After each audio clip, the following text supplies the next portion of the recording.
Hello viewers, welcome to my channel. এখন আপনারা দেখছেন আল থেকে সূর্যাস্তের এক নৈসর্গিক দৃশ্য।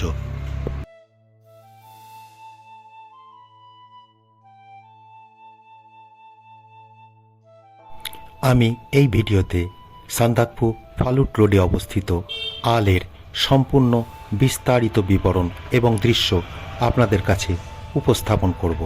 ভিডিওটিকে স্কিপ না করে পূর্ণ দৈর্ঘ্য পর্যন্ত দেখবেন এই আশা। দেখুন সামনে কি কি দেখা যাচ্ছে।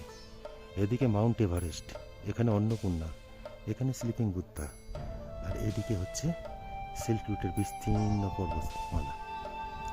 এইগুলো যদি পরিপূর্ণভাবে দেখতে হয় তাহলে আমার ভিডিওর সাথে থাকুন। আমরা এখন রয়েছি আল ফালুট সান্দাকফু রোডে।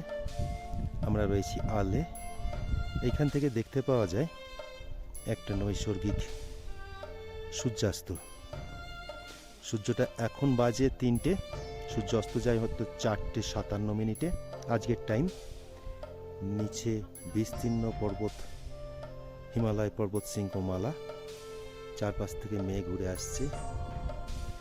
এর ঠিক পেছন দিকে, ওই পেছনে অ্যাকচুয়ালি এই হোমস্টে, এগুলো সবই হোমস্টে আছে। হোমস্টেগুলোর পেছনে রয়েছে আমাদের স্লিপিং বুদ্ধা। এটা হচ্ছে স্লিপিং বুদ্ধা। আল থেকে স্লিপিং বুদ্ধার যে দৃশ্যটা দেখতে পাওয়া যাবে সেটা হচ্ছে ঠিক এই রকম, কিন্তু এখানে ওই যে উপরে যে টপটা রয়েছে ওখানে 2-3 জন বসে রয়েছে।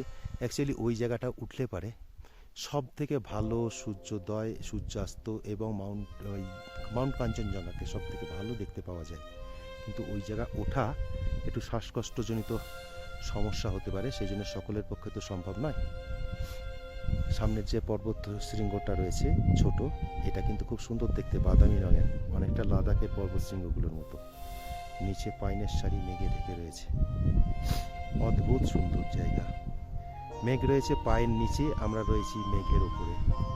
এটা হচ্ছে আলের ভিউ পয়েন্ট। এটা আলের ভিউ পয়েন্ট। এটা একটা অনেকটা ভ্যালি টাইপের, অনেকটাই জায়গা সমতল রয়েছে, অনেকটা জায়গা সমতল রয়েছে। দেখতে কিন্তু জায়গাটা খুবই সুন্দর। আমি আপনাদের এই পাশ থেকে ঘুরিয়ে সম্পূর্ণ স্লিপিং বুদ্ধাটাকে দেখাচ্ছি। আমি ছিলাম যেখান থেকে সূর্যাস্ত দেখা যায় সেই জায়গাটাতে। এইবার যে জায়গাটাতে যাচ্ছি সেই জায়গাটা হচ্ছে আলের ভিউ পয়েন্ট। এই পাশ থেকে আমি পুরো স্লিপিং বুদ্ধার রেঞ্জটাকে আপনাদেরকে দেখাবো। আমি এই যে এপিসোডটা বানাচ্ছি এটা সম্পূর্ণই আলের ওপর নির্ভর। এটার মধ্যে আমি অন্য কোনো পার্ট জুড়ব না, শুধুমাত্র আলের সানসেট পয়েন্ট, যেদিক থেকে মাউন্ট এভারেস্ট, লোৎসে, মা কালু এবং মাউন্ট কাঞ্চনজঙ্ঘাকে দেখতে পাওয়া যায় সেই জায়গাগুলোকে আপনাদের দেখাবো। এখানে হেঁটে আসতে গেলে 1.3 কিলোমিটার রাস্তা আছে। রাস্তা কিন্তু খারাপ, হেঁটে আসা যাবে, 20 থেকে 25 মিনিট সময় লাগবে। আর যদি গাড়িতে করে আসেন, শেয়ার গাড়ি পেয়ে যাবেন 100 টাকা পার হেড, মানে 200 টাকা যাওয়া আসা নেবে এরা। ওখানে ওই সানরাইজ বা শেরপা চ্যালেটের সামনে গাড়িগুলো থাকে, ওরাই আপনাদের নিয়ে আসবে।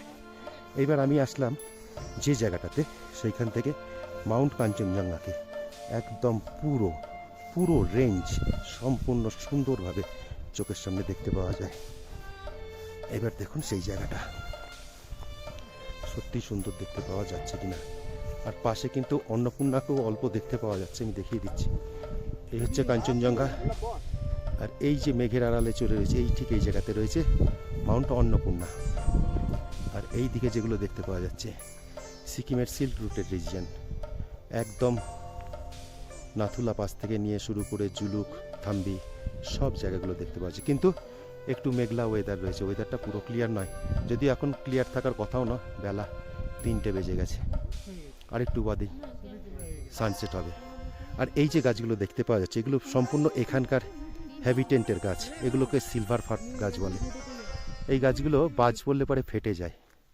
এই গাছগুলো শুধুমাত্র এখানেই দেখতে পাওয়া যায়। আর এখানে প্রচুর রোডোডেনড্রন গাছও রয়েছে, এগুলো কিন্তু সব রোডোডেনড্রন। এই রোডোডেনড্রন ফুল থেকে এখানে লোকাল লোকেরা এক ধরনের ওয়াইন তৈরি করে।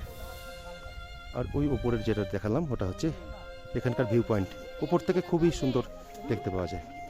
আমার ভিডিওটা যদি আপনাদের ভালো লাগে তাহলে আমার চ্যানেলটাকে সাবস্ক্রাইব করে পাশে থাকবেন, এবং যদি কোনো জিনিস জানার প্রয়োজন হয় তাহলে কমেন্ট করে দেবেন, আমি তার রেসপন্স দিয়ে দেবো। Thank you. এই রকম নৈসর্গিক সূর্যাস্তের সাক্ষী হতে হলে আপনাকে অবশ্যই আসতে হবে আল থেকে। এত সুন্দর সূর্যাস্ত আমার মনে হয় না পৃথিবীর আর অন্য কোনো জায়গা থেকে দেখতে পাওয়া যায়, যেখানে সূর্যদেব ধীরে ধীরে মেঘের সমুদ্রের মধ্যে নিজেকে নিমজ্জিত করে আজকের দিনটিকে বিদায় জানিয়ে অস্তগত হচ্ছেন, এবং আকাশকে লাল রঙে রক্তিম বর্ণে রাঙিয়ে, কাঞ্চনজঙ্ঘাকে রক্তিম বর্ণে রাঙিয়ে দিনটিকে বিদায় জানাচ্ছেন হাসি মুখে। আমার এই ভিডিওটা ভালো লাগলে চ্যানেলটাকে সাবস্ক্রাইব করে অবশ্যই বেল ঘন্টাটাকে একবার প্রেস করে দেবেন পরবর্তী ভিডিওর আপলোডের নোটিফিকেশনের জন্য। আমার চ্যানেলের পাশে থাকার জন্য এবং ভিডিওটিকে সম্পূর্ণ দেখার জন্য আপনাদের সকলকে ধন্যবাদ। ভালো থাকবেন, আনন্দে থাকবেন।